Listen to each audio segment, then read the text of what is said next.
If you used Minolta during the film era, you know the brand was never only about the famous lenses collectors talk about today. Some of its real magic lived in the smaller MD lenses, the ones photographers actually carried, trusted, and used for travel, portraits, street scenes, and everyday life. These three Minolta lenses were not built to show off. They were built to stay on the camera. Welcome to Alt Buzz Lenses, and if stories like this are your kind of thing, subscribe now because there is a lot more coming.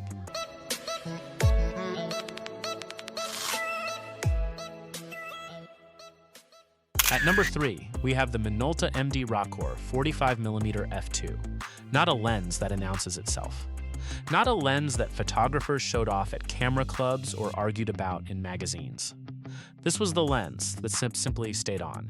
The camera, because once it was there was rarely a reason to take it off.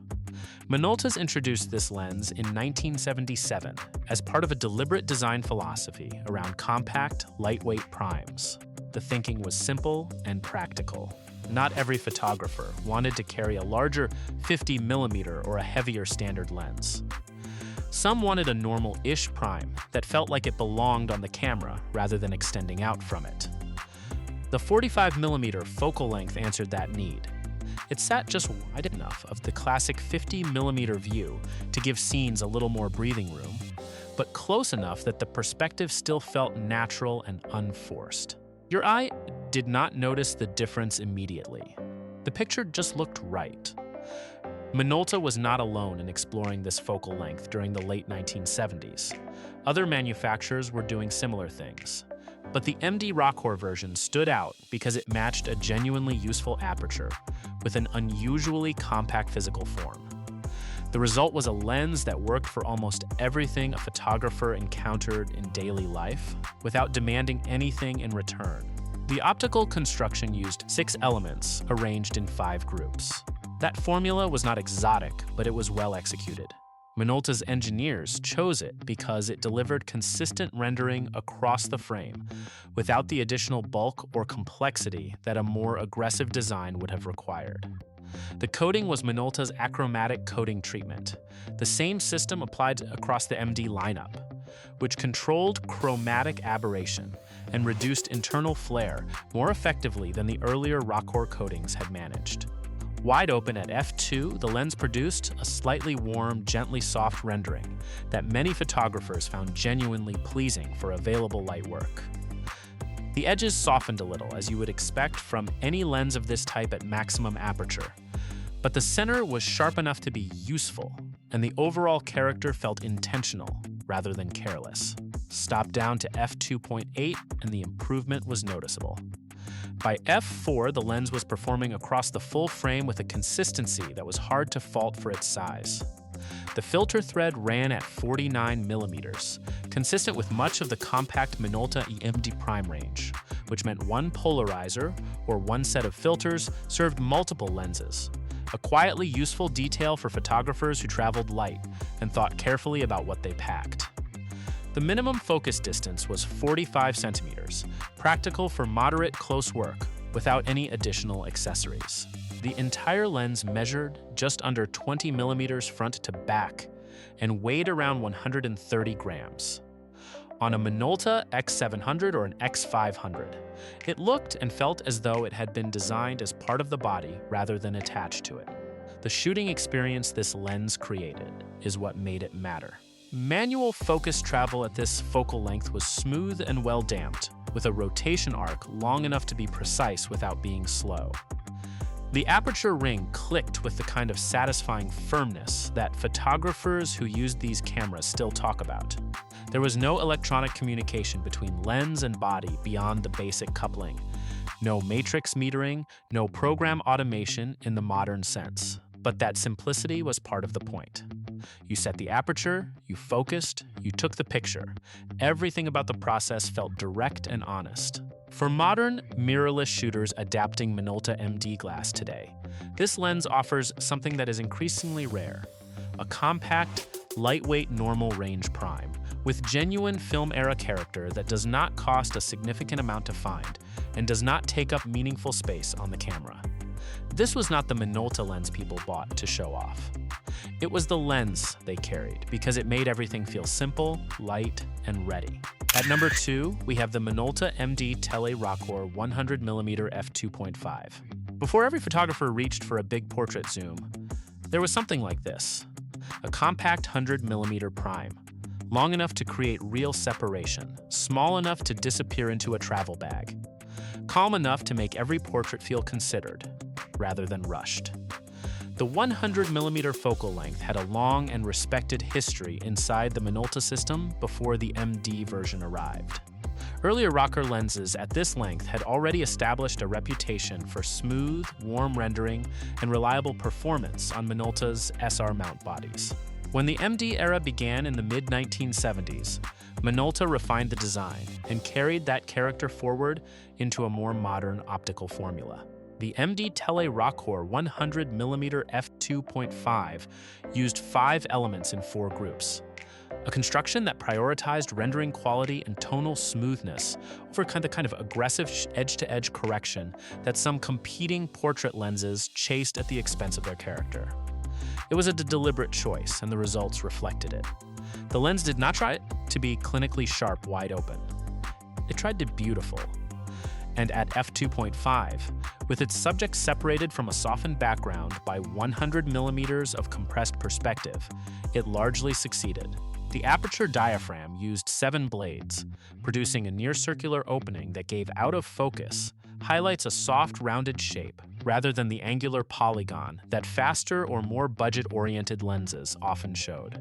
Bokeh from this lens had a gentle, even quality, not the swirling or nervous character of some optical designs, but a calm, gradual fall-off that worked naturally for faces, flowers, and outdoor subjects.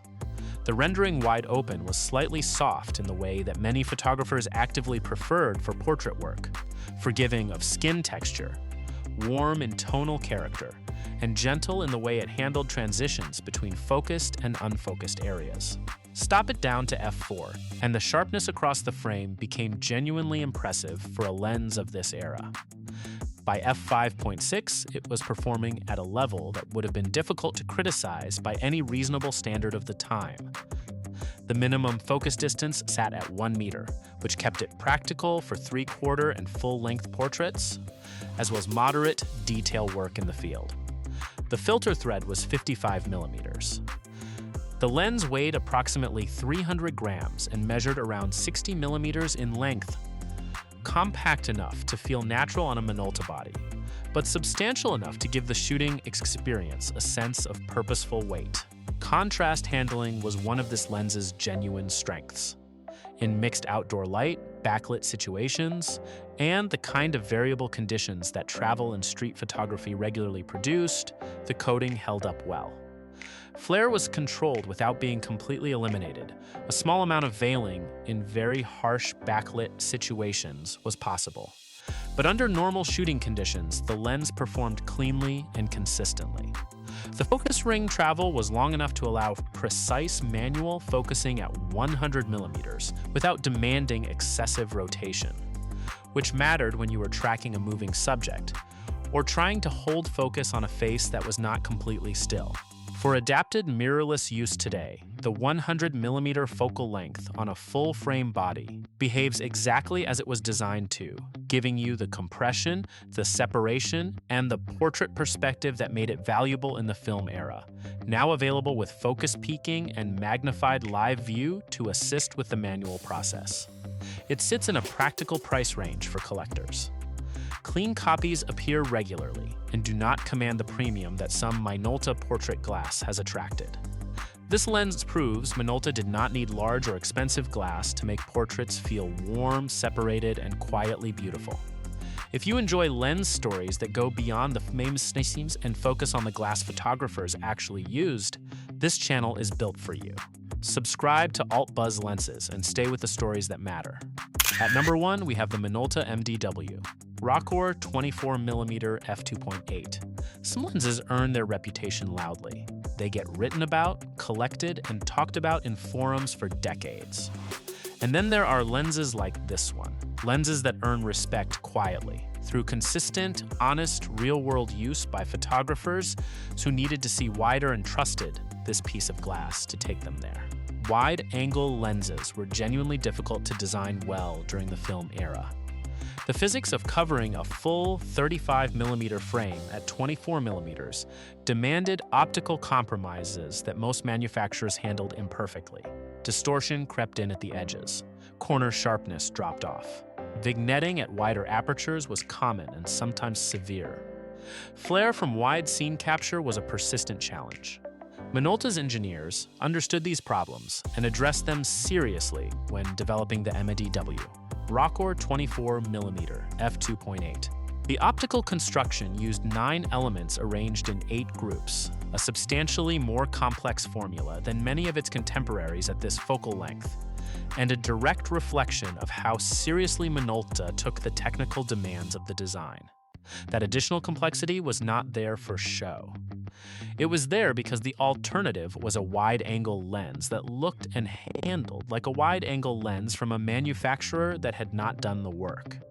The results of that engineering effort were visible in the field. Distortion measured at under 1% at barrel, a figure that compared favorably against far more expensive wide-angle lenses from European and Japanese manufacturers during the same period. Corner sharpness was strong by the standards of the era, holding up well at f2.8 and becoming very consistent by f5.6. The rendering across the frame carried the warm, slightly organic quality that characterized the best Minolta MD primes, not the clinical flatness of some technically superior modern designs, but a character that felt suited to the subject's wide-angle photography naturally attracts. Landscapes, architecture, interiors, street scenes, travel documentation. This lens handled all of it with a reliability that photographers learned to trust rather than question. At f2.8, the lens was genuinely usable in lower light conditions where a slower wide angle would have required a compromise in shutter speed or film choice. That one stop of extra aperture mattered in the real world, particularly for interior photography and early morning or late evening travel shooting, where the light was present but not generous. The physical design reflected the same practical intelligence as the optical one. The lens weighed approximately 230 grams, light enough to carry all day without thinking about it, heavy enough to feel solid in the hand. The 49mm filter thread kept it compatible with the same filters used on the rest of the compact MD Prime family. The minimum focus distance of 30 centimeters was notably close for a 24mm lens of this era, and it gave photographers genuine flexibility in situations where the standard wide-angle distance would have produced a frame that felt too removed from its subject. The focus ring was smooth and well-weighted, with a sensibly long rotation arc for a wide-angle design, more forgiving to use than the shorter throws found on some competing lenses, and precise enough for careful compositional work. The aperture ring used the standard MD coupling system and clicked cleanly through its range from f2.8 to f16. For mirrorless users adapting this lens today, it produces a full-frame 24mm field of view, with the rendering characteristics of a film-era Minolta Prime. Compact on the camera, honest in its output, and personal in a way that modern wide-angle lenses rarely manage to be. This was the Minolta wide angle that did not need hype. It earned respect by being compact, capable, and honest, on real film in real conditions, for real photographers who trusted it to show them the wider world. Minolta's soul was not only in its rarest lenses. Sometimes it lived in the small glass that stayed on the camera. The lenses that never needed to prove anything, because the photographs said everything. Subscribe to AltBuzz Lenses, and let's keep telling these stories together.